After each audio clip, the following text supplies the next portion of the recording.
You're listening to Question Reality. Question Reality with Priscilla Leona. Priscilla Leona.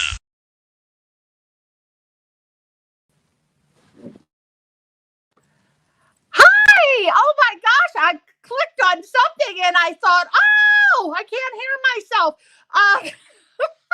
This is what happens when it's live. It's craziness, just craziness happening. Welcome to the show. I'm Priscilla Leona, and as you know, I'm creator and producer and host of the show. And we also have the executive producer and technical director, Albert Biko. He's off screen doing all kinds of computer stuff. But we are coming to you live, as always. And for 20 years, in case you're not familiar with the show, so for 20 plus years, we have been providing our listeners with entertainment industry career advice. And this show is for you if you are questioning your career reality about pursuing a career in show business, or if you're already working in the entertainment industry and you just want some tips to elevate your career. That's what we do here, elevating a career status. Some of the guests on the show, if you're tuning in for the first time, they include Emmy winners, Grammy Award winners, Tony Award winners. We have reality TV stars. We have A-list agents and casting directors. And we have authors and singers and dancers and models and musicians and bands. And oh my gosh, we have, if they're in the entertainment industry, they're on this show. I will hunt them down. Speaking of hunting down and some of our previous guests, very exciting. We're going to have my one of my very, very favorite guests. She is a multiple Emmy-winning director, casting director. She's a director, a television director, a film director. And her name is Mary Lou Bella. She's coming on the show again. She's been on so many times, but she's coming on again in April on tax day. So you might want to tune into that show. Also in April, we have very famous A-list casting director, Alan Hooper. He casts Modern Family, Superior Donuts. Oh, the list goes on and on. Check him out on imdb.com. He's going to be giving great advice to actors. And then another exciting guest that's coming on. Alan's been on the show before. He's a welcome guest. Lovely man. Love him. And one of my favorite people of all time. Oh, multiple award winner. He was his name is Michael Orland, and he's a very famous, he performs with Kristen Chenoweth. He was on American Idol for 16 seasons as the musical director and a vocal coach. He's a pianist. He does everything. And he hangs out with all the celebs. So he's going to be able to give us great tips and advice for people pursuing a career in the entertainment industry via music. So, and there are so many other fantastic guests that are coming on. I can't remember now. I have to look at my list, but I'll let you know. But right now, that's what I can think of off the top of my head. Now, if you missed any of our past shows, the way you can view them is on our YouTube channel at Priscilla Leona, Facebook page at Priscilla Leona, Twitter, Instagram, TikTok, pretty much at Priscilla Leona. You're going to find us on every social media platform. My tip, as it is for every week, which is please keep it consistent. When you are branding yourself, when you're marketing and when you're doing research, you're going to find this out. But in case you don't want to do research, I'm going to tell you, please keep your name as your main vehicle for people to find you. If it's a product like a film, of course, that name, but try to keep it consistent on all of your social media sites.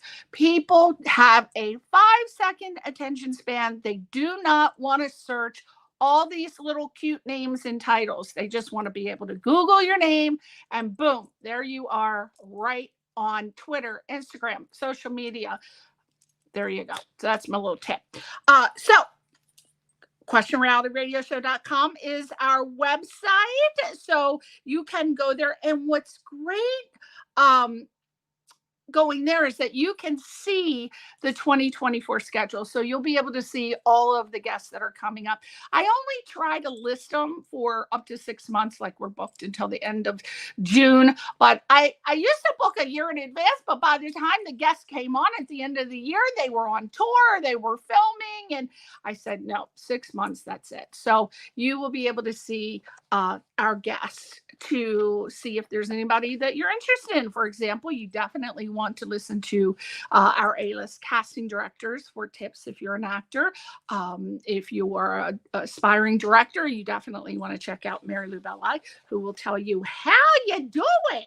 So again, questionrealityradioshow.com.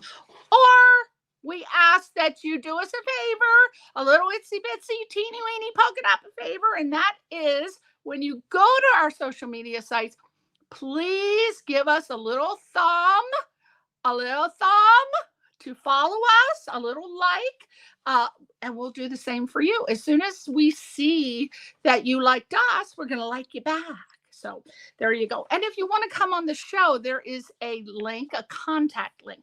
So you just click on the contact. It's very easy. Name, email, website, and that you'd want to come on the show and promote yourself and showcase all of your stuff. And we will vet you. You'll be vetted properly. Who doesn't like a good, proper vetting? I like to get vetted at least once a month. But God, I have I'm a sexual deviant, and I'm realizing it more and more as I get older. I don't know. Everything I say has a double entendre, and it's sex related. So there you go. questionrealityradioshow.com. Check us out. Now, as always, the guest on today's show, love this man. He is a little porcupine ball of love to me. We've had him on the show so many times via our wonderful contact, Beatrice Davis. And he's been on for so many years. And I just loved him the first time he came on. I said, I have to have him on as much as he's available. And he was available tonight. So let me just tell you a little bit about the guest today. His name is Marc Hoberman.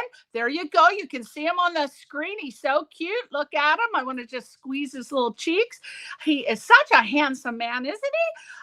Marc Hoberman. Let me give you his websites, right? So you can be checking it out as we're talking. The first one is gradesuccess.com, gradesuccess.com. His other website is Marc, M-A-R-C, Hoberman, Hoberman.com.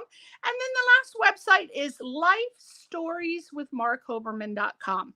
Exactly how it sounds. lifestorieswithmarchoberman.com. Hopefully you can go to Google and type Marc Hoberman, and my branding advice will hold up. And Marc, this man is so impressive to me. He is, okay, let me just give you his multi-hyphenates right now. He is an educational consultant, a best-selling author, a motivational speaker, CEO and founder of Great Success Education, a certified life coach, a podcast producer and host of Life Stories with Marc Hoberman. My gosh, he's so many other things, but let's just stop there. Now, Marc, oh my gosh, he has such extensive experience as an educator within the New York City public school system. He's been around for 30 plus years. He has a legacy, a 30 plus year legacy. Don't we all want to have a legacy? he has been just instrumental in creating a new, exciting, dynamic world of education. A lot of people think, oh, God, I've had enough education. I can't take it anymore. Well, you haven't been in one of Marc's classes, because he keeps it exciting and revs it up. And he is an expert. Now, who doesn't need a darn expert? As a parent, you need to find an expert for your child's SAT, ACT test preparation. Wow, that would help so, so, so much. And he is an expert. He has he teaches so many things, but along with the SAT, ACT test prep, he also talks about overcoming illness, beating stress. He talks about everything. There's nothing this man can't talk about. I don't know. I'm going to test him on quantum physics when I get him on the air. But he also has this inspirational memoir talking about the overcoming illness. And it's called Opportunity in Disguise. Now, don't you love that? Because if you've been listening to my show, what do I always say? That if someone says no to me, I always think of it as a yes in disguise. I was taught that by my grandmother. She said, never accept no if you want a yes, because a no is a yes in disguise.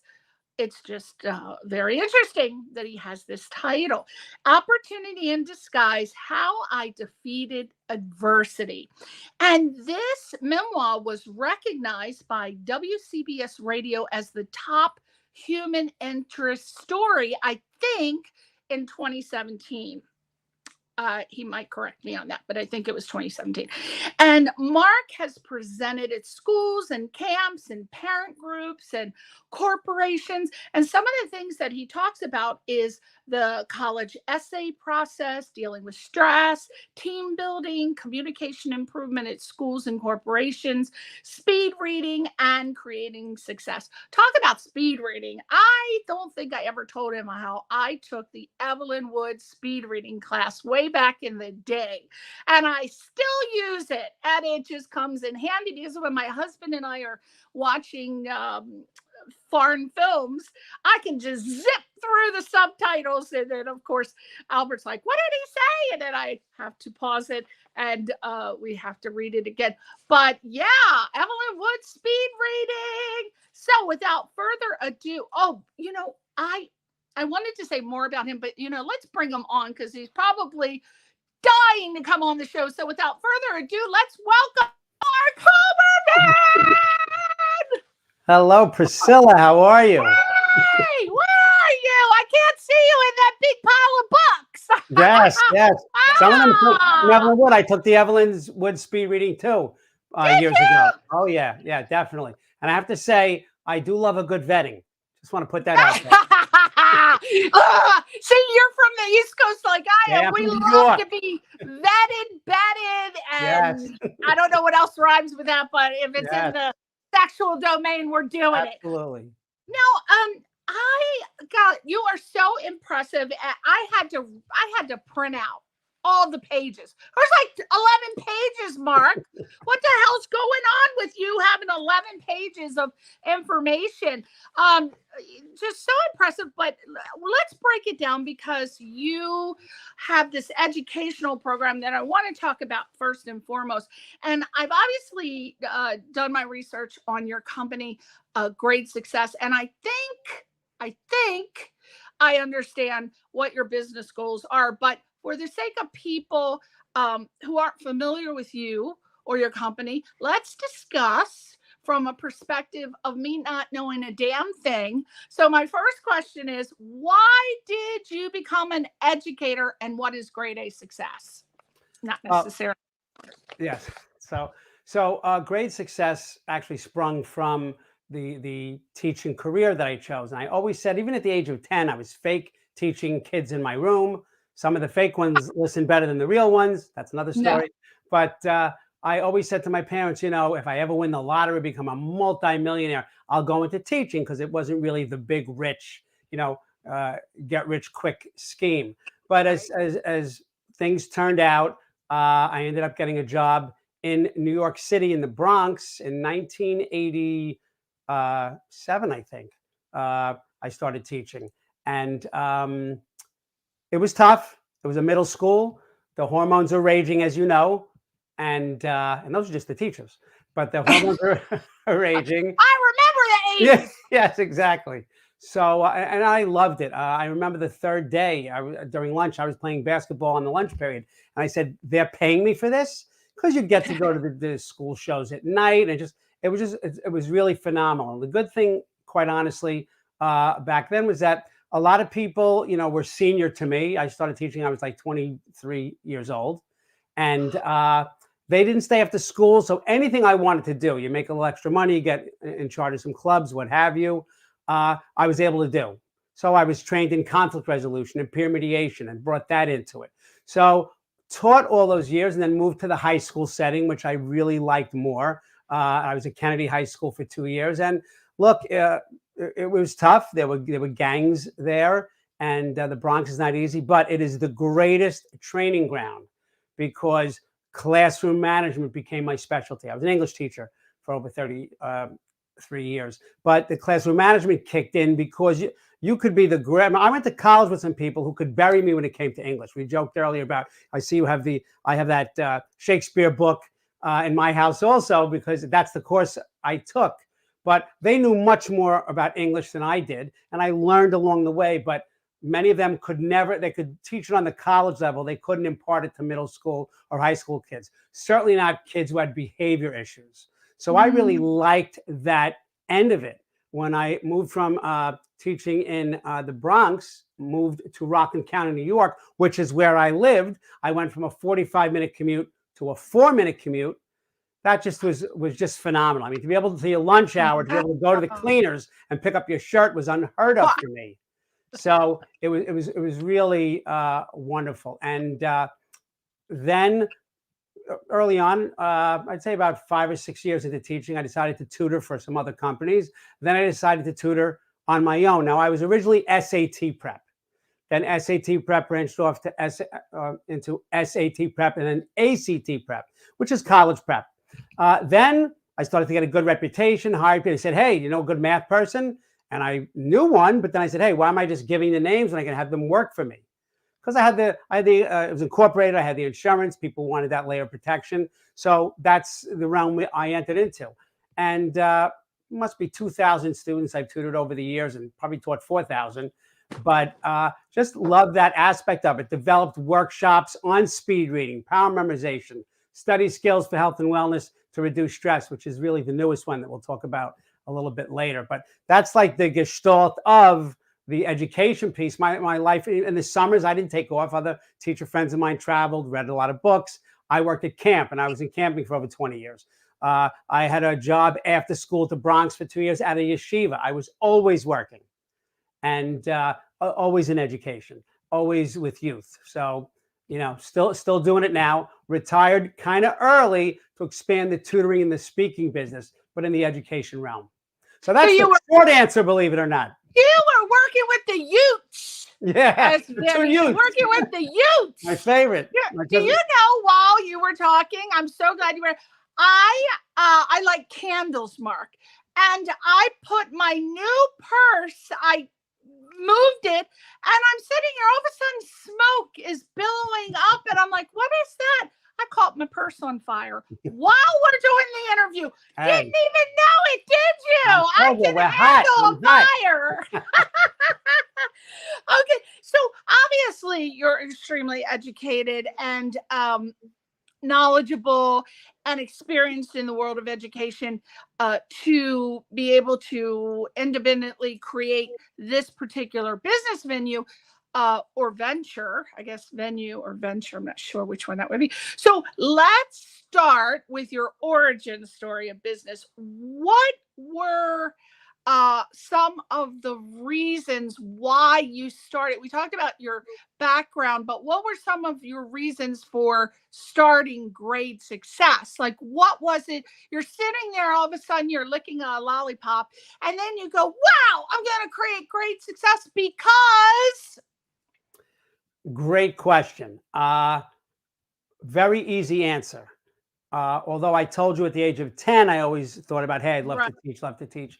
So I was born in Yonkers, New York, and at the age of 16, yes, I was pretty popular. I don't want to brag. I was the first clarinet concertmaster of the band. What a chick magnet! Not. Whoa, okay. But and my parents came and my father said, look, he had a used furniture business. He said, we're going to expand the furniture business, but I'm the oldest of the partners. We're moving to Florida. I said, oh my God, I'm 16. I'm in 10th grade. How long? He said, when? He said, 3. I said, I can't get ready in 3 months. He said, it's not 3 months, it's 3 weeks. Oh. So I had to say goodbye to people. I had a girlfriend at the time. I went to Florida. The only redeeming, I knew nobody there except I had cousins and my grandmother was there. I called her my bubby. Very stressful. And when I was about 3 months after going there, we went with my one cousin to visit her brother, my other cousin, at the University of Florida, Gainesville. I said, we're leaving at 5:30 in the morning. It's a 4-hour drive. I'm going to get there when he wakes up. We're going to be immersed in the college experience. But I never got there. I never got there because I had an epileptic seizure in my car, in my 1977 Mustang. Now, that was a chick magnet. While you were driving? While I was driving, I can only tell the story. It's not from memory. I was not really conscious. You know, it started as a petite mal seizure where you're incoherent, and I kept missing the exit. And my cousin's name was Mark. My name is Mark. We're named after the same uncle. So he's Mark Jed, and I'm Mark David. My cousin Candace said, Mark David, you keep passing the exit. That's all I remember. She said it twice. Next thing I know, I woke up in a hospital room. I had the grand mal seizure, stomped down on the accelerator, and we should have been killed driving through a toll booth. And luckily, she steered the car. And she told me that the cops came and said, is your cousin on drugs? She said, no. And I said, I'm fine. And I got up and fainted in the arms of a police officer. Came home 3 hours later with a diagnosis of epilepsy. Rocked my world. I could tell you that back then, we didn't tell anybody. I'm telling you now as an educator, I know I was clinically depressed for 2 years.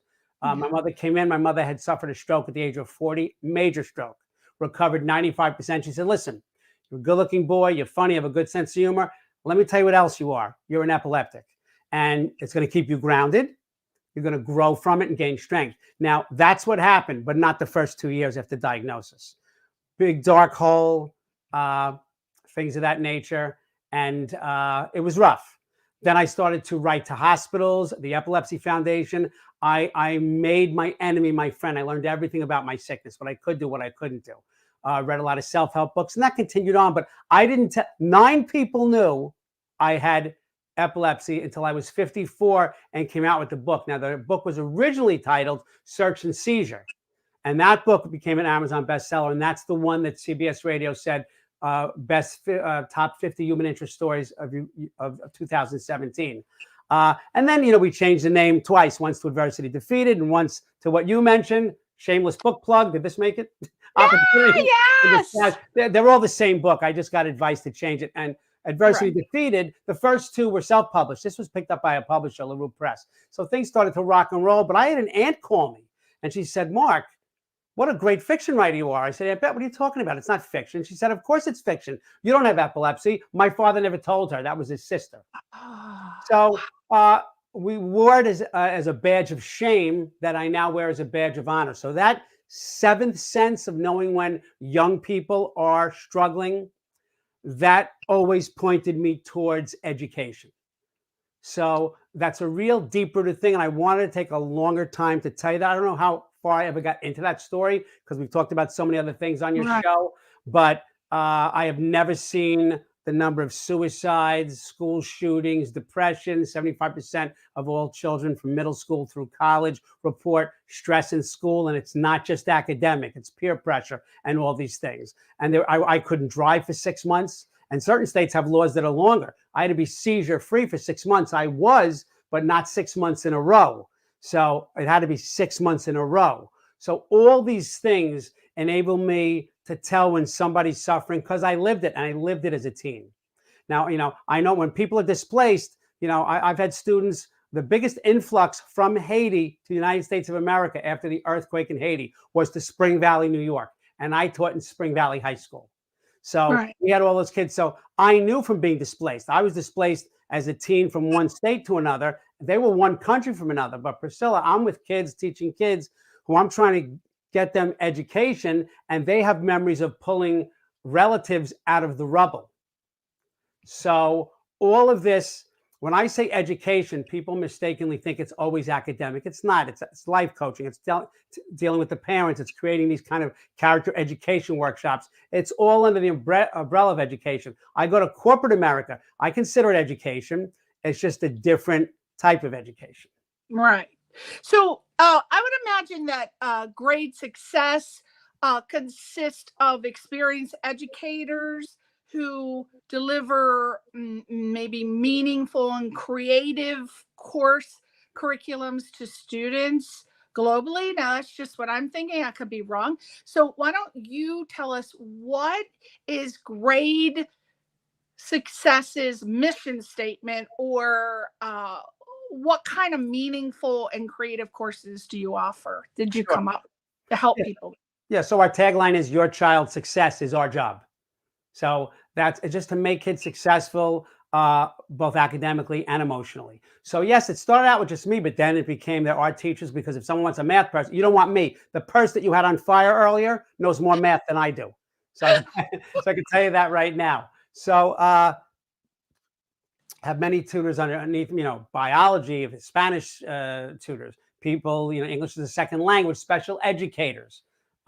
So I rarely, if ever, have advertised. It has to be for teachers. It's people I know, have seen teach, recommended to me, because I don't want the person who just has the content knowledge. They need to have the proper delivery style. Because look, there are great plumbers, bad plumbers, amazing teachers, not so good teachers. I've met the greatest teachers, I think, in the world, but I've met some teachers who went into teaching for two reasons: July and August. So they just wanted the summers off and give me that pension after 20 years. Right. So it's anything in education, but there's also, so that's the one-on-one, but we were doing online, live, virtual 8 years before COVID was a word. So a lot of people were forced into online and virtual learning. I pretty much, I don't want to say I started it, but I was one of the first who started it. So we have now video courses. If people, there's all different price ranges. So if people can't afford one-on-one tutoring, we have classes. If they can't do the classes, we have videos. They can get 3 hours of me and 3 hours of my math specialist for pennies on the dollar compared to in person. So it's just all subjects, all levels. We have a women empowerment coach who deals with teens and adults. So a whole realm. The parents, there's an offshoot of Great Success that I do lesson planning and classroom management techniques with teachers. So it's all education. So it is global. I've done work with people, in England. I've done virtual book signings with schools in Guyana.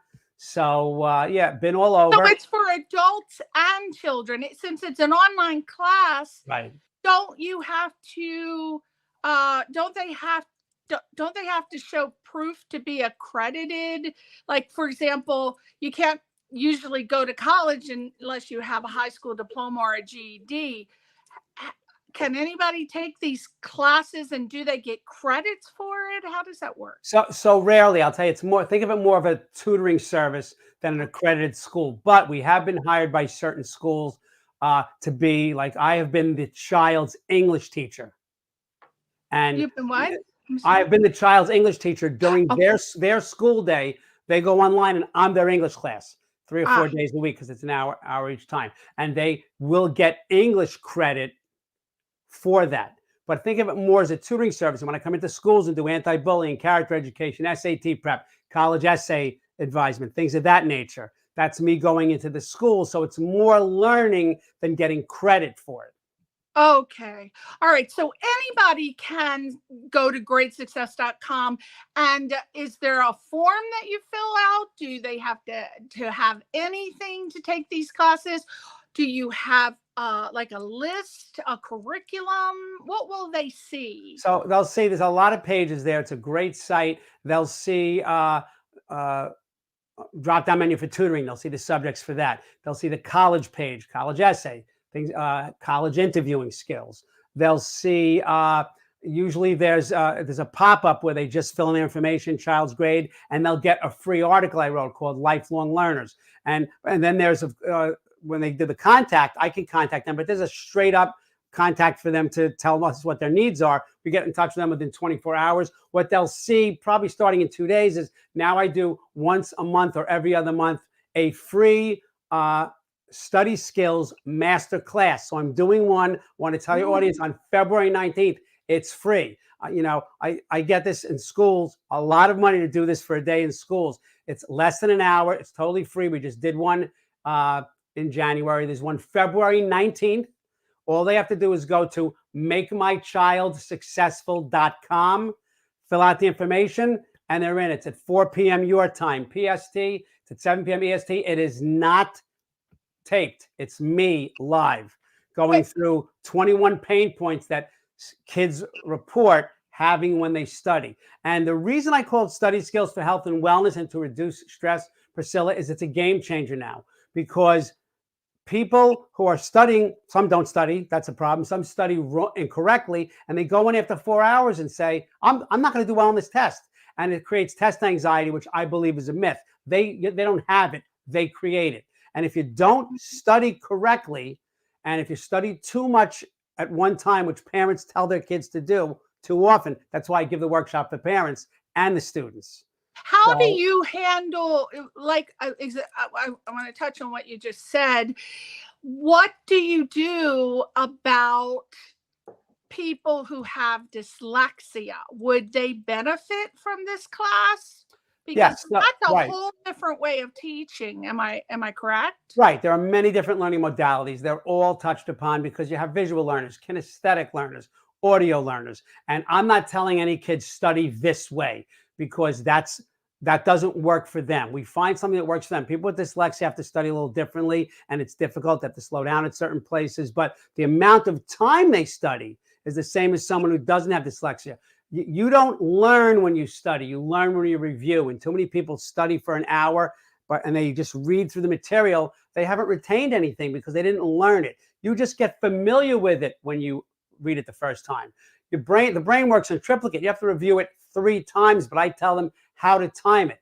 Their way, they'll study for an hour. It's been proven scientifically 40 minutes is wasted. Even a sponge needs to be wrung out. My way, which is called the 25 method, is an hour and 10 minutes of study with an hour and 10 minutes of study. There's no wasted time. With proper breaks, I teach them how to set up the study area. It's a different animal. There are teachers who don't know this. There are teachers who know things I don't know. I've worked with some of the greatest teachers there are, and they knew how to teach a social studies lesson like nobody's business, but they couldn't always teach the kids how to study and retain that information. Right. So that's where I come in, and that's the whole method. That's the hardest part. This is very important what you said, and I think people really need to know this about their children. How do you know, or yourself, how do you know what kind of studier you are? Because I know some people are visual, some people are auditory. How do you know which one you are so that you can study properly and it's easier for you? Great question. So many have more than one way of learning. A visual learner doesn't mean you can't learn from listening also. Just one is better. So when we teach them note taking, some of them realize they have to hand take notes. Some realize they're better with Google Docs and typing the notes. Although they don't know that when you handwrite notes, you learn the material 17% better than when you type it because of the muscle memory of the handwriting. These are things a lot of people don't know. So I say, I'm not telling you not to do one and do the other. Do both. And some of them, if you're real visual, turn your notes into a PowerPoint, then their eyes light up. My teachers never told me this, and I love that. Turn a poem into a drawing. So I give them ideas of how to expand their knowledge. So I may tell one kid, hey, you see this lesson? Could you write a rap song about this lesson? Because if you can manipulate information to another realm, another domain, rap music, poetry, an essay form, how it attaches your brain, there's no ego here. How you memorize it, not my business. I'm going to give you all the tools. You find out which one is best for you. But mine, they can implement better study habits as they walk out the door from the seminar. Parents can help their kid. They mean well, but when they say, get your butt in there and study for 2 hours and don't come out until you're done, is wrong. Anything more than 20, 25 minutes is wasted. Parents don't know that. Some teachers don't know that. So a lot of people have to fall into this. People listen to music when they study, but I have to point out to them, they got good at doing something bad. I have a friend who beat me in tennis all the time. He held the racket incorrectly, but he beat me because he played so much. When they finally came from a college and wanted to give him a scholarship, they said, you got to get a normal backhand or we can't recruit you. You're going to get killed on the college level. So for 2 weeks, he wasn't so good. It was something new. So what I do is I help the kids in education who are holding the racket incorrectly. That's the analogy. And for now, I don't know if this is true. You'd be better than I to speak on this, but I have always been told that the older you get, the harder it is for you to learn. So if you're offering classes for adults, do you have different techniques to teach adults how to learn? I can't figure out, for example, let's just go with me.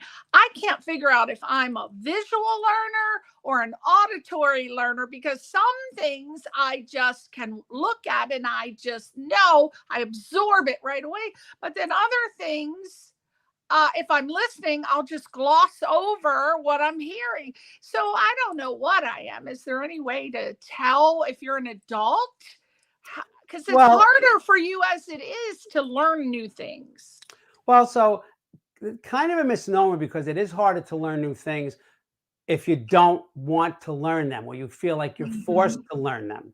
So whenever back in the day when the new Microsoft Word came out, I used to buy the dummy books. And they didn't help me so much. What helped me is sitting in front of the computer, hitting every drop-down menu, trying everything, making mistakes, having to reboot the computer. So it's, I do power memorization seminars for people of all ages, but I've done a lot for 55 plus community people because they think their memory's going, but it has visualization, it has word association, it has pictures. So I just hit all the modalities. I think that after a while, if you attended one of the seminars, you'd start to say, hey, this one kind of speaks to me because I like the visual nature of this. I like the audio. I like the word association Mark's talking about. I teach people how to memorize SAT vocabulary words with word association. So it's not just one modality will be more powerful for you, but it's not really harder to learn as an adult. You're just rusty because you're not in the 6.5 hours a day for a 12-year learning mode. But when it's something that interests you, let's be honest. I don't know how technically challenged you were for the podcast, but for my show, when I tell you the record button, it took me 40 minutes to find the record button. Now it becomes, you do it a lot, but you love it. It's what you want to do. If you're taking a driver's course to get your points lowered and you're getting the 5-hour course, you don't want to be there. So you'll listen, you'll drift off. I go through a whole thing why some people daydream. Focus is not easy. You do 9,000 things and you're very multi-talented and you can multitask with the best of them. That sometimes gets in the way of learning. But when you learn how to focus properly and you know how to do it right, it's actually easy. More importantly, it's fun, because imagine the student who takes notes badly in school, comes home and studies incorrectly from bad notes, then goes in and takes the test. That's a losing proposition. That's where the stress kicks in. 75 to 80% of these kids, even in college, the number one complaint in college is time management, because mommy's not there to say, what are you doing up at midnight? You have a test tomorrow. That doesn't exist anymore. In the last 7 years, it's the highest number of students I've tutored who got into college and who didn't graduate from the college they were first accepted to, because they're smart enough to get in. A lot of them can't stay in because they're not regimented. So this speaks to people who all of a sudden get depressed and turn into victims, and a bully smells a victim like a shark to blood. So this is a lot more than just academic, Priscilla. There's a lot of emotionality in here, but these are tried and true for years with thousands of students and thousands of parents. Is there anything that all of these years that you've been an educator, is there anything that you find particularly challenging these days? Because it's changed. For example, I have lots of friends who are going back to school, getting their masters because they want to start a whole new career, and they're having such a hard time, and it's very challenging for them. And they are saying that the teachers, now, of course, there's two sides to every story. They're saying that the teachers just are not able to teach them in a way that they can focus. They're trying to get a master. But they say the teachers are teaching them as if they're in high school, or they're talking to them like they're, and of course, with masters, there are adult people are there, but then there are kids too. So the older people just have such a hard time, and they're blaming the teachers, and it's very challenging for them. But I have friends who are college professors, and they say they have extreme challenges with teaching adults rather than children. But I don't know. Well, what do you find challenging? I have to tell you that, in my opinion, you say there are two sides to every story. There's one side to this story. Oh, and the side is, I saw it in a cartoon in a magazine where it said 1975, a back to school night. And it was the parents looking at the son. The teacher was in front of them, and they said to the son, there was an F on the report card, "What's the meaning of this?" And then it said 2023. And it's the parents looking at the teacher saying, "What's the meaning of this?" So things have flipped, and the blame game is there. I will tell you that there's much too much emphasis on testing, not enough emphasis on character education, getting the academics the way they should. There's a new flavor of the month every month in teaching, understanding by design, learning targets, aims, objectives. The more things change, the more they stay the same. And teachers have, teachers are really judged based on the student performance. yeah. And years ago, when you and I went to school, the divorce rate wasn't 50%. 40% of kids now are raised in a single family home, a single parent home. So it's all different. There was no ADHD when I went to school. There was, oh, Mark has so much energy. Look at him squirming in his chair. They didn't say the term ADHD. You're dealing with that. You're dealing with kids who are medicated. You're dealing with kids who are self-medicated. You're dealing with parents who think they're the teacher and they're not. You're dealing with teachers who, look, the average inner city teacher doesn't last more than 3 to 5 years.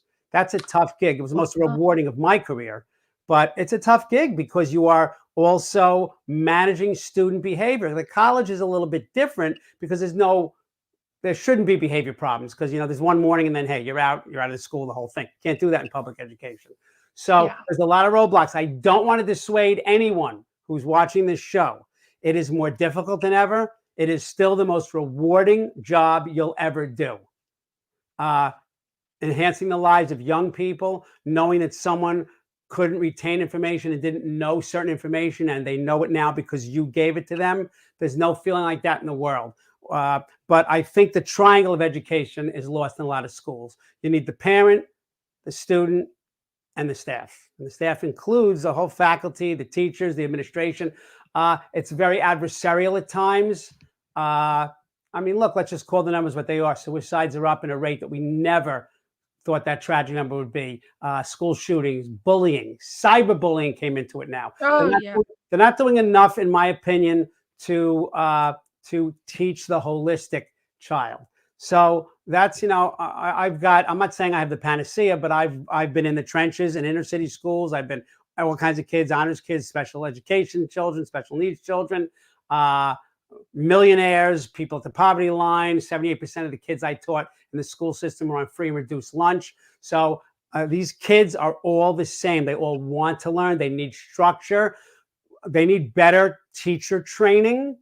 So it's an uphill battle. And I don't know, I want to see the world where you need a bake sale to get weapons for the army, and you have all the money you need for school. Because in my opinion, if everybody globally was educated properly, there'd be no war. These problems would go away. But these kids spend 40% of their awake time in a school building. This is a captive audience, but academics is not enough. So it's a lot of stress, a lot of pressure. A lot of my friends said, oh, you teachers, you have it easy.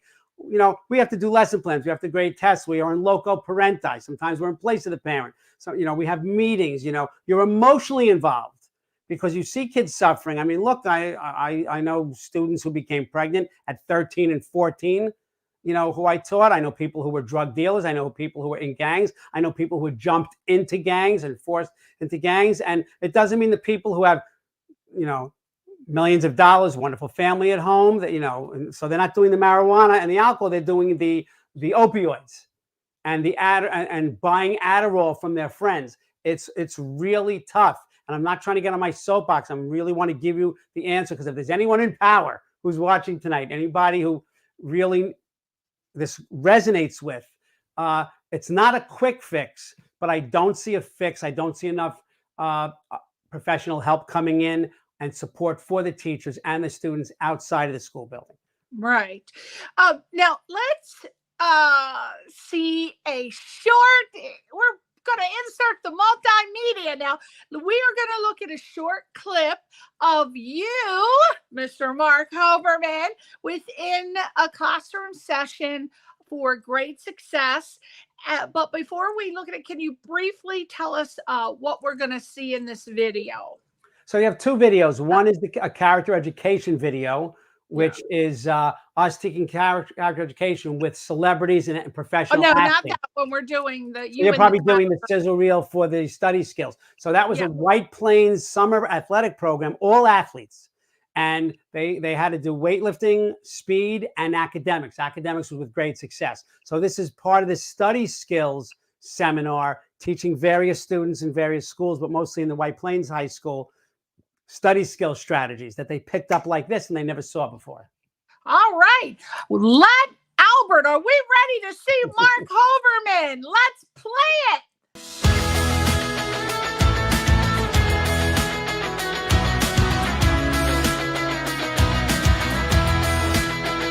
A lot of teens report being stressed out in school, 75% of all teenagers. So we're going to help you take notes better, read better, and study and organize your time better.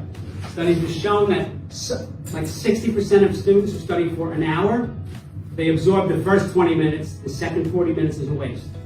So you study for an hour, but you only retain for 20 minutes. This gets rid of that. Okay? So here's what listen to the math involved. So you study for 20 minutes, you take a break. They let me help design the program, which was great because I added the SAT and ACT element even for the 9th and 10th graders, so they'd get it a couple of years ahead of time. But they let me include my study skills seminar, which is tomorrow, which is study skills for health and wellness and to reduce stress. That's an important piece because all students have stress, but athletes especially who have to score and win, it's really stressful. 75% of all teens report being stressed out by school and by academics. So by letting me include that in their workshops is great. It's a great program because it mixes academic and athletics together.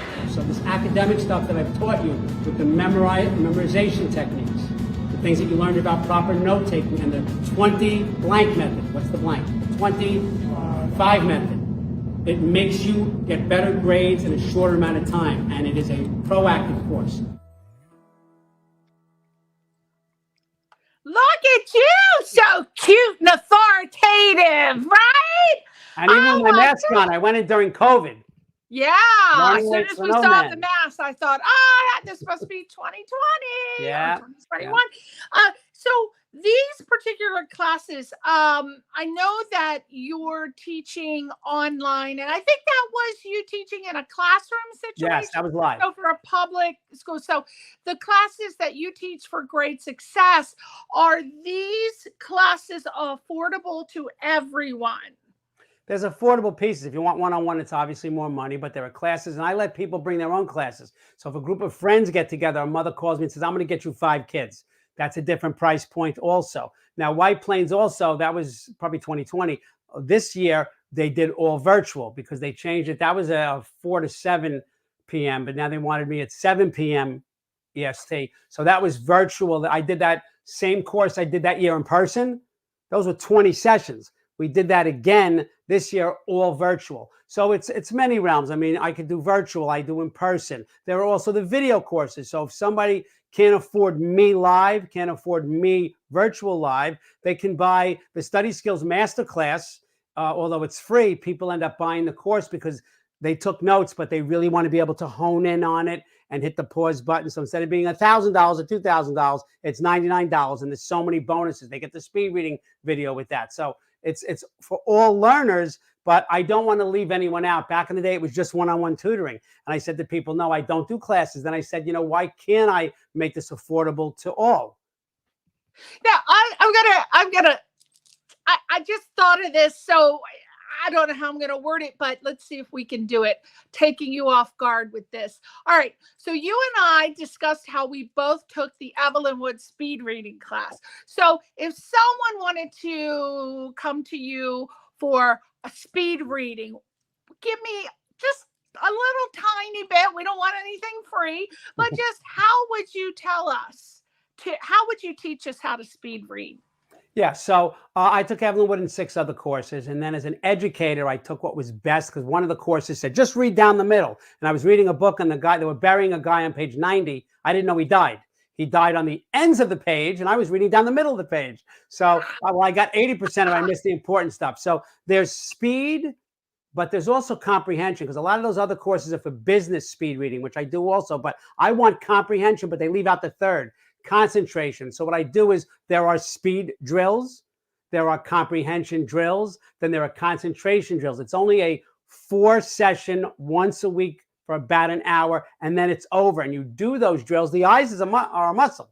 So you train the muscle. So when you do these different drills that you've never done before, it's immediate. I mean, when you go to the gym, if you want to really build that physique, you need 6 months, but this is 4 weeks and you're good to go. And you just do the drills, and it's not a lot of time. So it's just eye exercises, picking out, different words. There'll be 10 words. It'll be the same word, but spelled correctly only once. And you have to do selective ability. When I tell you to go to the closet and pick out a black sweater, your brain doesn't just look for a black sweater, Priscilla. It eliminates selective ability. It eliminates everything that's not black. That's why you find it faster. You could have 80 sweaters there. So there's a little I like to teach and interject the science behind some of these things, because people believe more in the science aspect of it. So it is drills and exercises and strategies, and using your finger as a pacer, and what lighting to use, and how to sit and how to open the book properly. There's a way to prepare your book for a reading session. And this is true. It's a little different for technical reading. Textbooks is a little strategy for newspaper reading, but for fiction reading and things like that, it's great. Selfishly, I only took those courses because when I was getting my master's degree, I didn't have time to read, and I was an avid reader. And I said, screw this. It's going to take me 3 years to get my master's degree, because I was doing it very sporadically. I said, I got to find a better way to read. I can't not read a book for 3 years. So yeah, and that core, the speed reading, I would recommend that to anyone, not just children, but starting as children. You should get in the habit of doing it, because in life, things are moving at such a rapid pace these days, especially when you see the kids on their phones with those thumbs going 120 miles a minute, texting, it's crazy. Everything is very fast. But this would be a very good course for lawyers. They have to consume massive amounts of information, and it's so repetitious. And so I would always recommend a speed reading class. I may freshen up my Evelyn Wood and take one of your classes, your speed reading class, because and that's also a very important class to take to help actors with speed reading dialogue and scripts and stuff. So I would recommend that people take your class just for that. But speed reading, it always comes in handy. So let's move on to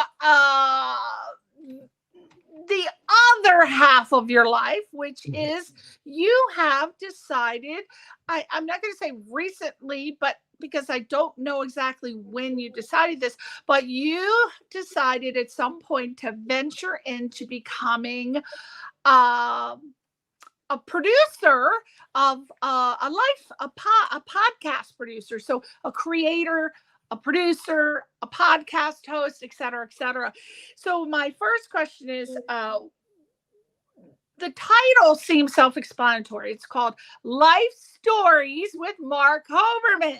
So I imagine people are on there telling their life stories. Who doesn't have a life story? So, but in your own words, can you tell us what your motivation was and inspiration to decide to do this show? Because you're already, it seems like, so busy doing so many things. Why would you want to do this at this point? Right. So, from writing the memoir, I was on about 62 podcasts and radio shows. And I never once said, hey, I could do this, or I could do this better. I like, some of them weren't so good. Some were fabulous, really great people. But when I contacted the illustrious Beatrice Davis, Yes. SEB Worldwide, she said, Marc, I heard your audio podcast. I said, oh, yeah, I just did that to get my foot in the door to train corporations, to try to get CEOs to come on the show. She said, you're really good at it. You should do a video show. I said, thanks. That's not happening. A month later, she said, I really want you to do it. No, it's not happening. Do 1 or 2 for me. So I did a show called Lighting the Educational Flames, 60 episodes.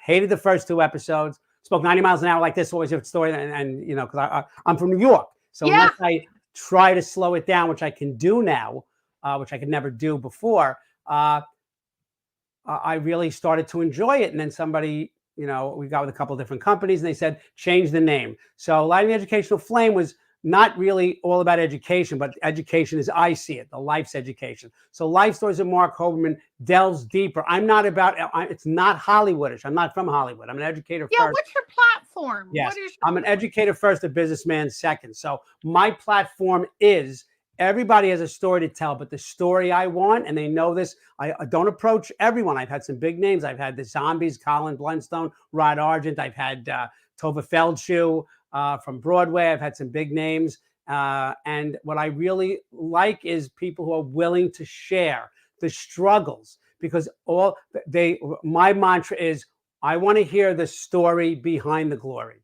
And that really resonates with people, because all the young people see, and the parents who are raising them, is the glitz and the glamour. And all too often we see, I mean, we could sit here now for 3 hours and talk about people we lost, celebrities, too soon. And we had it all, billions, some of them.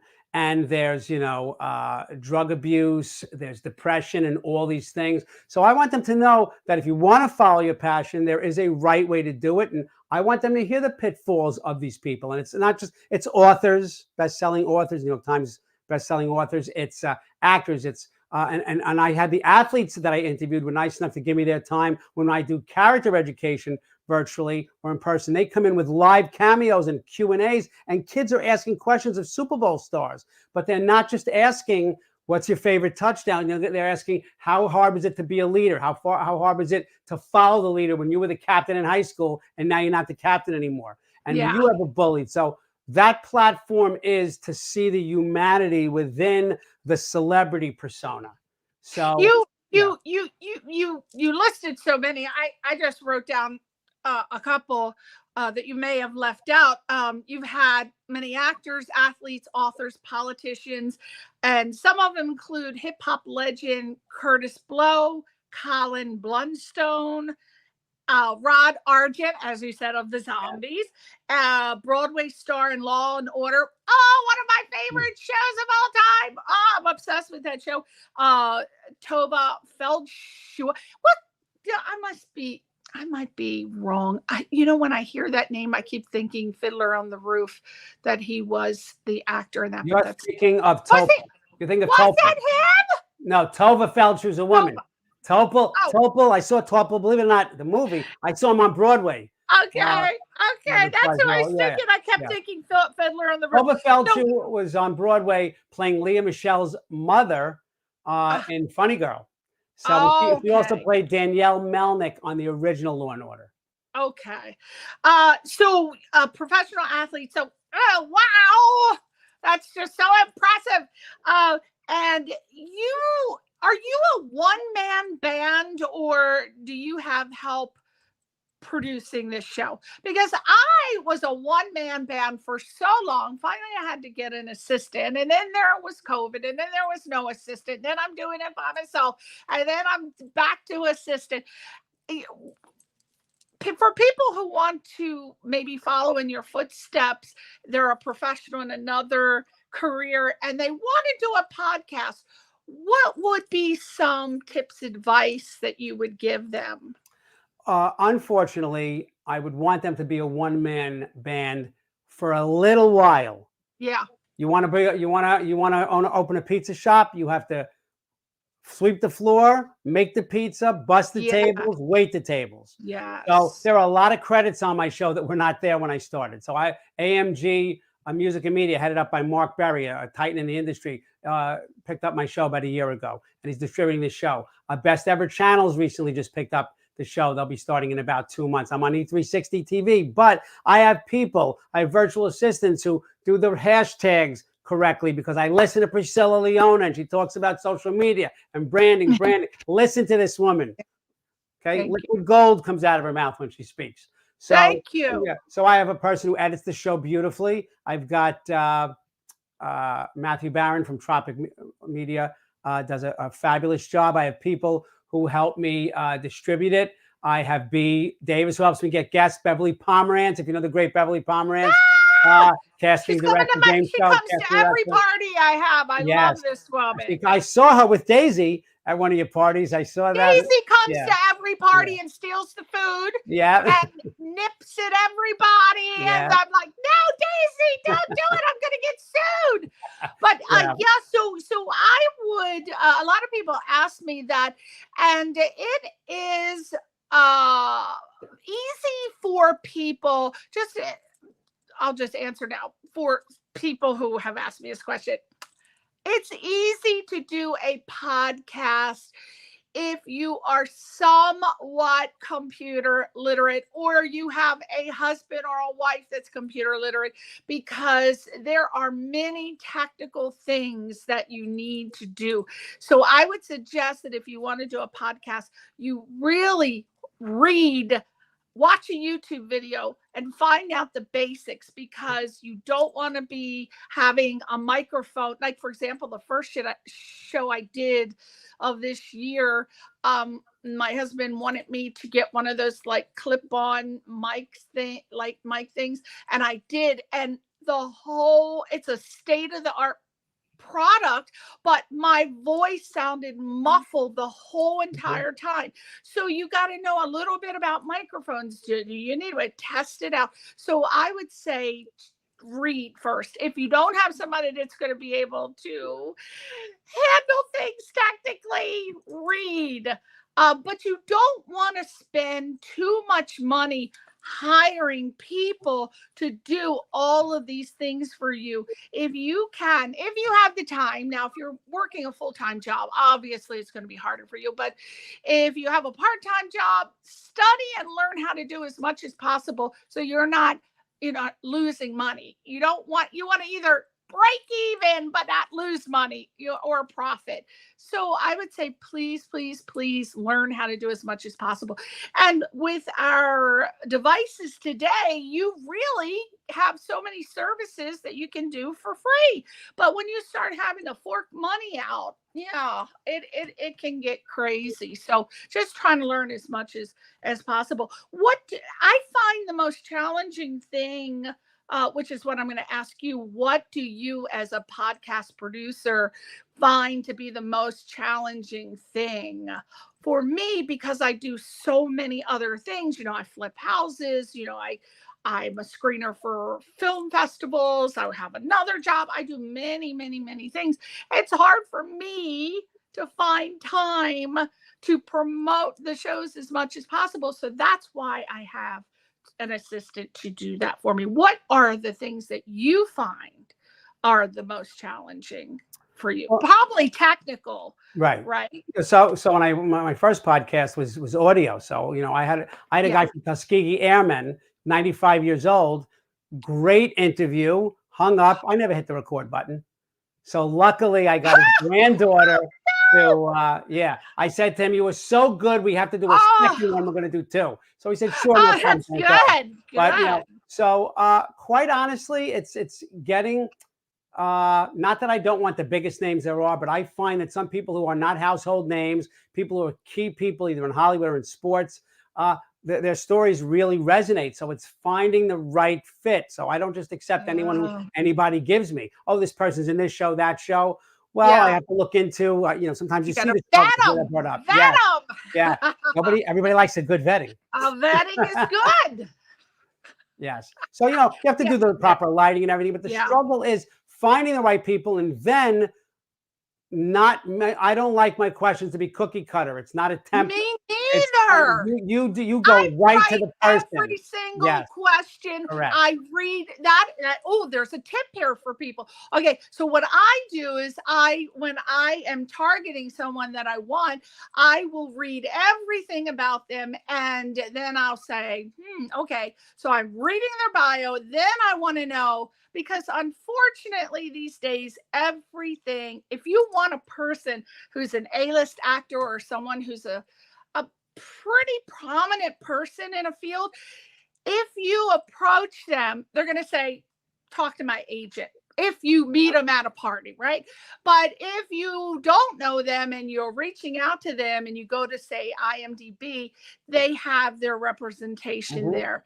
And if you reach out, the first thing the agent and the manager is going to do is they are going to look at your social media. They're going to look how many people are following you, how many comments, that is what it's all about these days, just like in distribution. That's a whole different subject, but they really want to know if you're going to profit their client. So it is important for you to, when you're trying to choose people, select people that have a great following, and you have to. Now, this, I don't know if you have a problem with, but I have a problem with people promoting the shows they're going to be interviewed on. My thing is, I will bring you on the show, but you have to promote your interview. But most of them don't do it. And that is how you get followers. That is how you get to build up your fan base and how you get subscriptions. And you got to say, hey, can you please? So I will harass the hell out of them. Are you promoting it? I don't see it posted. And I will go to their social media. Are they posting it? Are they announcing the show? And I will harass them to hell. But that's the biggest challenge that I have. So I don't know, what your problems are. But those are my problems. Promote the damn show. But people are not, if you want to keep upping your game, you got to build up your social media and you have to get them to promote. So those are my particular challenges as a podcast producer. What are yours? Is it the technical only, or? Well, no. So you mentioned something that I forgot about, because I must have blocked it out. It's such a problem. So when I first met you, I got a couple of big names. Shadow Stevens, who was a radio icon, who was just inducted into the Radio Hall of Fame about 3 months ago. But, I got lucky because I knew people who said, no, trust this guy, Mark. So they loved the show. But what happened is, when I was on the first show with you, I had 89 YouTube subscribers. Now I have 3,200. And that didn't happen overnight. The problem is that some of these interns who work for these people, these agents, go on, and they don't care so much about your show if the numbers aren't good. And the numbers are getting there. I have 25,000 views plus a month on E360 TV, and I'm getting picked up by other streaming services. But I know that there's real authenticity in my interviews, but you can't talk somebody into that. And that's the challenge. I can't tell them it's me. What am I supposed to tell them? Come on my show. It's terrible, but you should come on. No, if I tell them it's great, I'm wonderful. It's really, when they hear it from their friends, actors, or other people, then word spreads. But that's a big problem, because it's all about the numbers. Do I want to spend time on his show? I never turned down an interview. I had 62 as a guest. And I had people who told me, Mark, I'm just starting out. I only have 50 downloads a week. I said, I don't care, because I promoted the interview, and people were like, look how many interviews Mark's getting. Nobody knows how many followers they have. Right. And that's a really good thing that you said, that when I started out, I built up my following from 20 plus years of doing the same show, on different venues. But when you're just starting out, a tip that I would say is I would really appreciate you coming on my show. I just started. I only have a couple followers, but if you have some time and you want to help me, I would really appreciate it. And if my show blows up, I will promote your products. I'll promote you. So you got to really offer something. It can't be me, me, me, me, me. What can you do for me? You do have to offer other people. So that would be my tip for people who want to do their podcast show. And follow through is so very important, isn't it, Mark? Yes, all the time. I have to give them I have to give these people who are actors and actresses a cheat sheet on how and where and when to share. Yeah. So yeah. Well, a problem I'm going to just put out there now, an obstacle is it is a pet peeve of mine, is I give, when I am trying to get someone to come on my show, I give them a bullet list. It's a very short bullet list. It's like your name, your title, your this, your that. And I put in there, I don't know, Mark, I don't know how much I can do anymore. I say one paragraph only, and I capitalize the only, of career highlights. And still, Mark, they will send me a bio that's 532 pages. People just don't have time to be reading your bio that's that long. I don't know if you have the same problem, but when I get that, I'll be like, nope, not reading it. I have an interesting one. I don't know if you get this. I say, please send me pics. And I get 20 pics of headshots. Yes. And I write them and say, listen, it's a video show. They're going to know what you look like. That's right. One headshot. Yeah. You're a director. I want a picture of you directing. I have a guy who said, oh, how about this picture? And it's a picture of him on the set of the original Godfather. I said, I had to ask for that? So what are the 20 headshots? I know. I just don't get it. So it's very, people think being a podcast producer and host is easy. No, it's not, because you got to deal with many different things like this. And it's amazing how adults don't listen. And it'll be one thing to listen, but you got it written down. It's like, only send this, only send that, only send this. Right. And there are so many people that when they send that, I just can't, because I already know what they're going to be like on the show. I've been in the business long enough to know that if they can't follow simple instructions, they're just really not going to do well with I've had cell phones go off. I've had people looking here and going like this. And Mark, hi, honey. And I never had that one. I've had that twice. Wow. Yeah. Oh, yeah. You never know. I've had some situations happen. There was a fist fight, I think, on one of the shows I could, way back in 2008. Yeah, there was an actual fist fight. The wife thought the husband, who was being interviewed by me, that he was on the phone cheating. And then the next thing you know, you hear like it was an audio, but you hear like the struggling, and then the phone went dead. So I said, oh, wow. Okay, well, we won't be calling them back. But it's a situation. But overall, I really love it. If I didn't, I wouldn't do it. So I think that you feel the same way. Oh yeah, people are so good with their time, and so and get some real honest. And some people, I had Stan Zimmerman who wrote the Golden Girls and some episodes of the Gilmore Girls on, and in the middle of it, he started somehow that it got into, he was bullied as a kid, and that wasn't even a question of mine. And I guess I hope they feel comfortable, but that's what I want to bring out. I want people to connect with them above and beyond the realm of celebrity. Right. Yeah. Yeah. Because your platform is, it's just diverse. You have all different types of people, where I normally just have people in the entertainment industry. Right. But that's just my platform. I don't really want to talk about rocket science or politics. Right. That doesn't interest me, but you know, what are you going to do? All right. So your show airs on, and correct me if I'm wrong, because I think this information I wrote down a long time ago on the last show. Your show, obviously, it airs on YouTube, but do you still air on E360 TV Tribe and Stripe.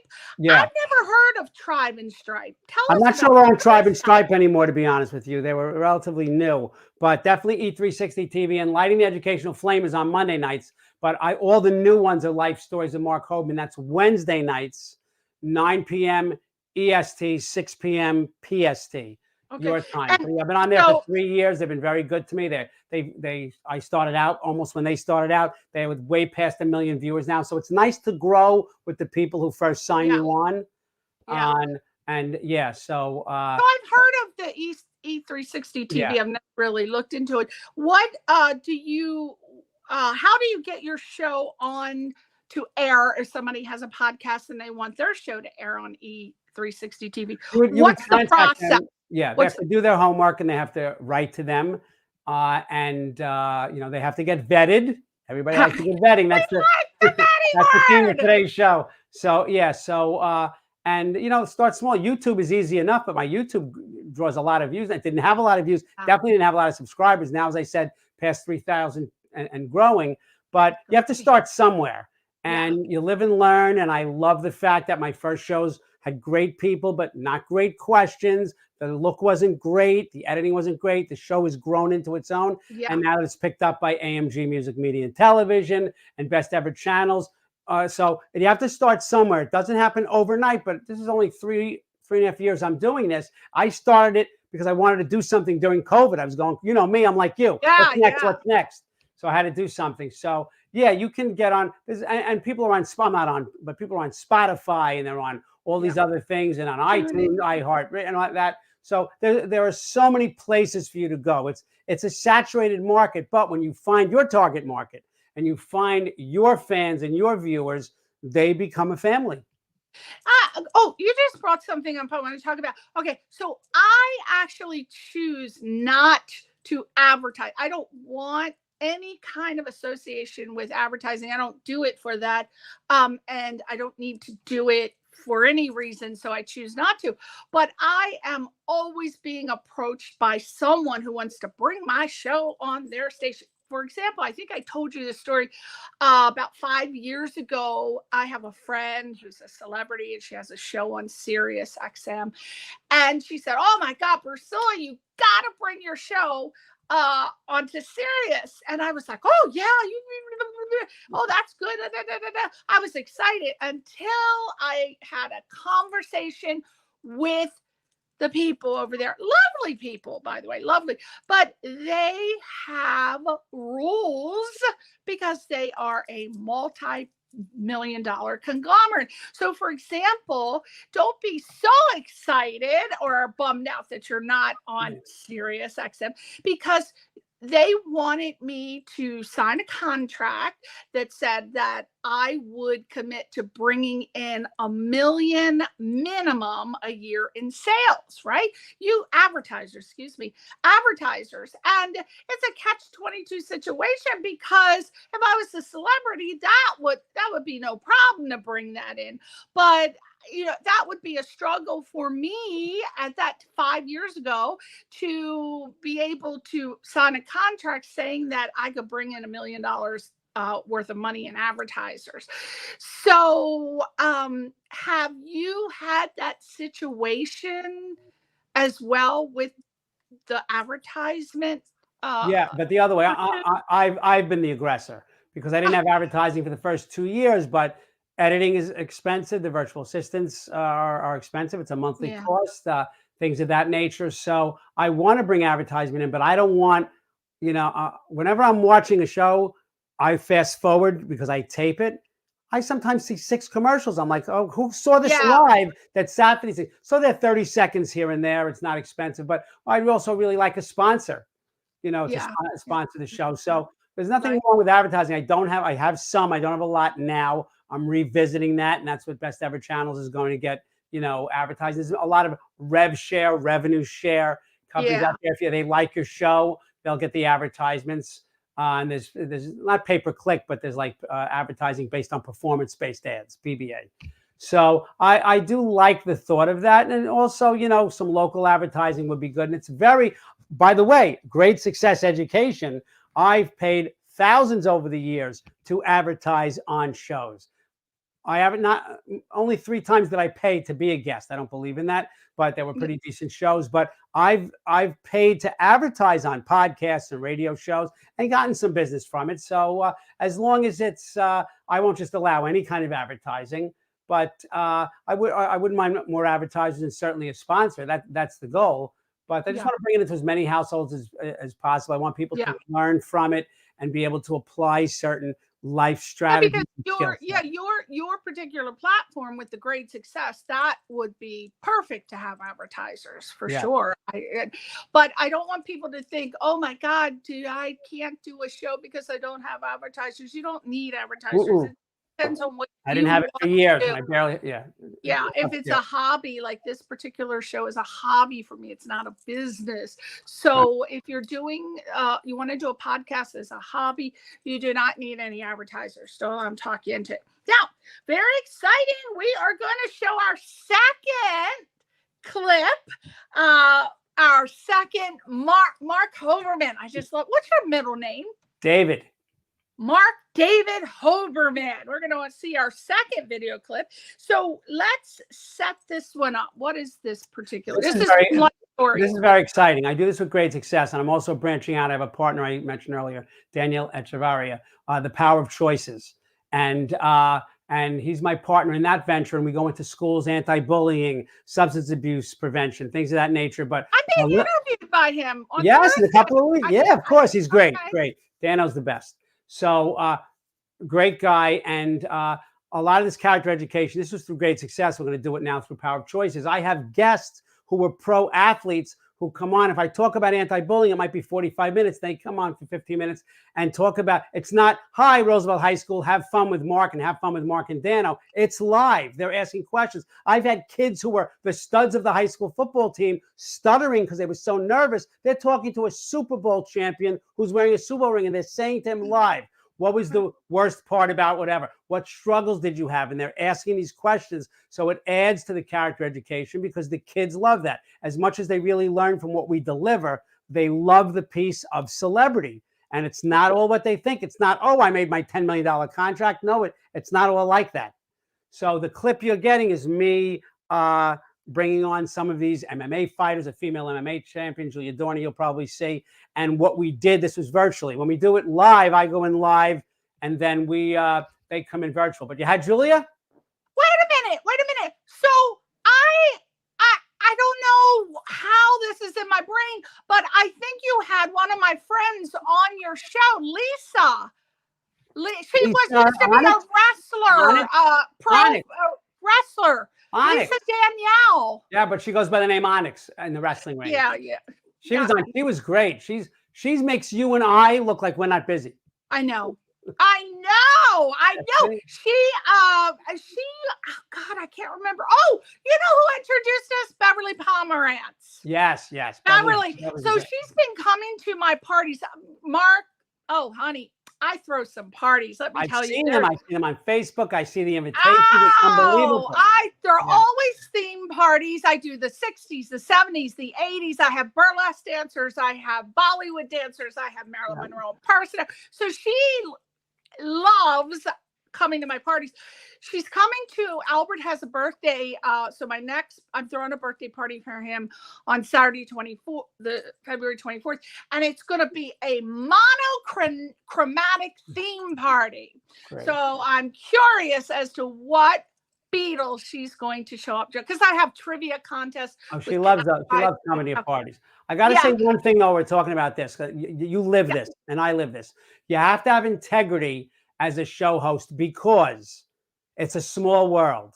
That's right. And for you to be in California, me to only know you 3 years, and I've been on your show so many times. Thank you so much. I'm blessed to know you and come on so much. But it's a small world, and everybody knows everybody. So they'll speak your praises, and they'll bash you in the same sentence if you don't have integrity and if your word isn't golden. So I really want people watching or thinking about a podcast or any kind of talk show to know that. Right. And now, how did you end up getting Lisa on the show? Did Beverly refer you? That was through Beverly. I have two documentaries, one on Tubi TV and one on Amazon Prime that I'm the associate producer of. And Beverly came to the Beverly Hills party when we previewed it at the home of Daphne Ziman Edwards. It was at the old Warner Brothers estate. So Beverly was there. We hit off. Beverly is a goddess. I love her, and she knows everyone. She'll go to people. Half the people she meets while walking the dog, I said, they must think you're a stalker. She is fearless. She's just phenomenal. But she's the one who turned me on to Lisa. And Danielle, she's a fabulous guest. I have hired so many. She met a guy in a yogurt shop. I hired him as a comedian. She met this person. I hired this person. She meets people everywhere she goes. And then I end up hiring them for some reason. I don't know how that's working. She's a talent magnet. She is phenomenal. She's coming to the party on the Saturday. I cannot wait to tell her I had another interview with you. Oh, yeah. I was singing her praises. Oh, we love her. Okay, so we're about to see the clip, and you already set it up. So without further ado, Albert, let's show the second clip of Mark's You know what? life story. The thing is, I have passion for all these things. You know, I love my job as a journalist, and I love my sport. So obviously, I needed to find a way to handle those two, you know? What was the toughest opponent you played in high school, and how well did you perform against them? The toughest opponent in high school. In high school, I was like All-American, All-Stater, averaged 27 a game. It was not too many people like my peers to just stop it, like challenges. It was something called the boxing one, where they have like 3 or 4 players, or keep 2 players on me the whole game. And wherever I went, they put 2 players on me. So in high school, it was a little different for me. I was head and shoulders above kind of like the competition. What was your favorite highlight in your career? Oh, wow, man, I got so many. I'm like, I don't know which one to choose from. Wow, it could be from the moment they called my name, just like Mark talked about, at the restaurant, and the family is there. My mom and dad, my friends, college friends, my family, neighborhood friends, and to hear the roar in the restaurant.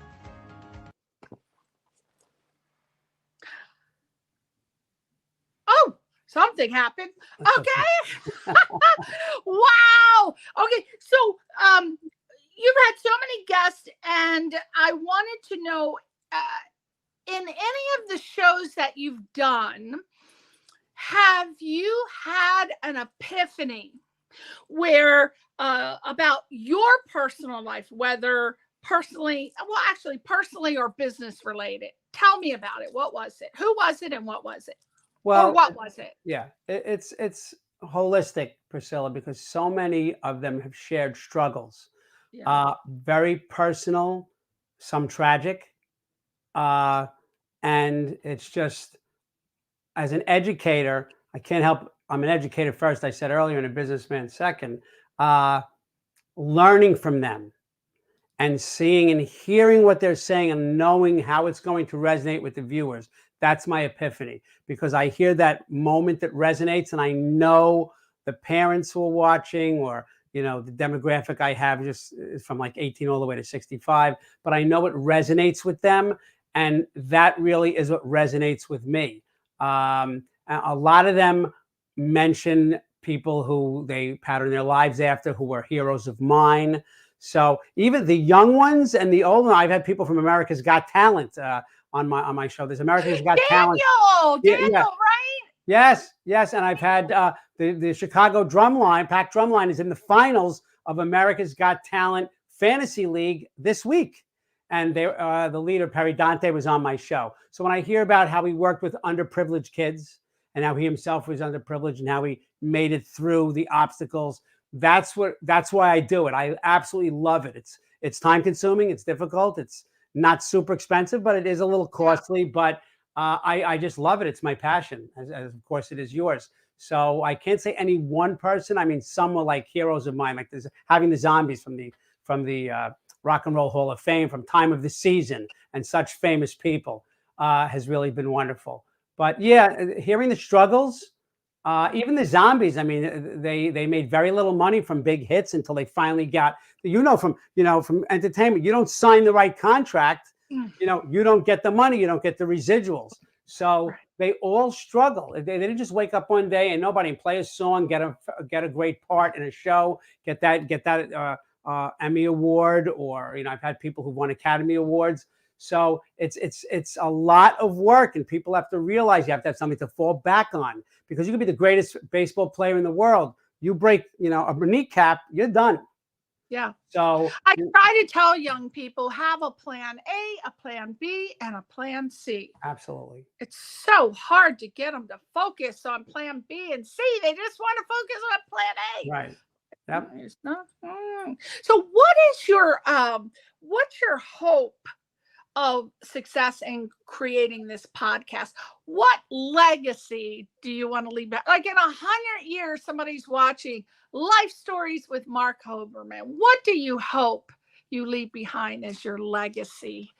That's a great question. There's two legacies. One is I wanted to grow the Marc Hoberman brand, because I believe I had 100 students a year in my class. Yeah. And I think I changed a lot of lives, maybe not 100, but I want to change tens of thousands. And you can do that through the show. And I can do that through people seeing me on the show and having me into their schools and whatnot. But the legacy is I want them to see the authentic person I'm interviewing and to hear all the backstories. Because in 70 episodes of one show and 60 the other, there's been about 130. Nobody's story matches. They're like snowflakes and fingerprints. Nobody's story matches. And it's so interesting. And I feel you can learn from anybody. Nobody's worse than I am. Nobody's better than I am. We're all in the same boat, but everybody has an authentic story. I think adults are suffering. I know kids are suffering. And I'm hoping the legacy is I've made people's lives better. That's what the hope is. Yeah. And where can we see Life Stories with Marc Hoberman? So it's on E360 TV Wednesday nights, 9 p.m. EST, 6 p.m. PST, and the YouTube channel. So the YouTube channel is, Life Stories with Marc Hoberman. So all the shows are there. You could watch at your leisure. You don't have to stay up late at night, although it's not so late your time. But yeah, they can see it there, and it's going to be on other channels and other streaming services. We're growing each day with the distribution through AMG Music Media and Television. So the main hub now is E360 TV and the YouTube channel. But there's something for everybody. They can scroll down and see a lot of different people. So we will ask this final question. Okay, if you had to go back, you did a time travel situation. You went back at the beginning of your life. What advice would you give to yourself, both professionally and personally? So another fabulous question. It's really the mantra of the book, and it's don't let your struggles define you. You define you. I let the epilepsy define me for 2 years. I was a teen. We didn't have help places to go, but you're the linchpin. You can't have a lot of people, don't make it through recovery because everybody wants them to recover except them. So you have to be part of that process, but don't let your struggles define you. You define you. So you have to turn your struggles into strengths. So embrace your problems, embrace your obstacles. If you can't go in from one door, go in the back door. You can't do that, you break a window. And like you say, never stop. I love that you said Grandma taught you that a no is a yes waiting to happen. So I believe in that. A no is a yes in disguise. Yeah. Woohoo! Little Marc Hoberman would tell people that. He'd tell himself that. So I said that was the final question, but with you, we could talk to you for 14 and a half hours. What is next for Marc Hoberman? Next is growing the show and really growing the new business, The Power of Choices, which is again with Dano Echeverria, who has his show Weekly Dose of Dano. You'll be on it. And getting in schools and doing the anti-bullying, the substance abuse prevention, character education, team building, communication skills. The kids need it. The teachers need it. The parents need it. And these young people, I got to protect my Social Security. I need these young people to succeed and pay their taxes so I can live and draw some Social Security well into my 90s. But that's what's next, really getting into more schools, more organizations, more training, even corporate, just spreading that word out there and making people their best selves.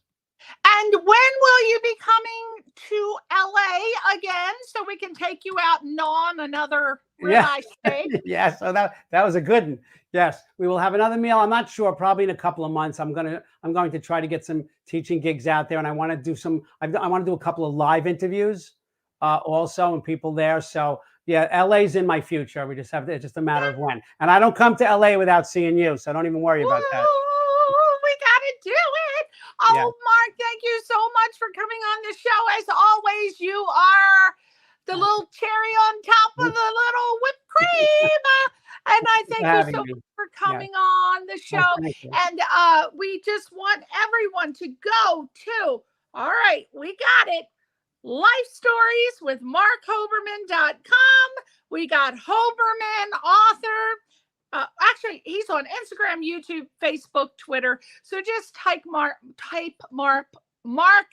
Hoberman, and hopefully he did all of his branding the way Annie Priscilla said, and you'll be able to find him. But social media, YouTube, Great Success, Instagram, Hoberman author, Instagram, Great Success, Instagram, Life Stories with Marc Hoberman, Instagram, Hoberman author, Facebook, Great Success, Facebook, Life Stories with Marc Hoberman, Twitter, Marc Hoberman, and Life Stories Marc. Yes, you've done it, Marc. Another interview under your belt. Yes, thank you for having me. Another one bites the dust. Yeah. And it's midnight. It's way past your bedtime. Yes, but for you, I'll stay up till 2 in the morning. I don't care. Well, thank you. Thank you, everybody, for tuning in. And we'll see you next week on Question Reality. Say goodbye to your family and friends, Marc. Take care and give my best to Albert. Thanks for all those clips. I appreciate it. Bye. Take care. Bye-bye. Thanks again.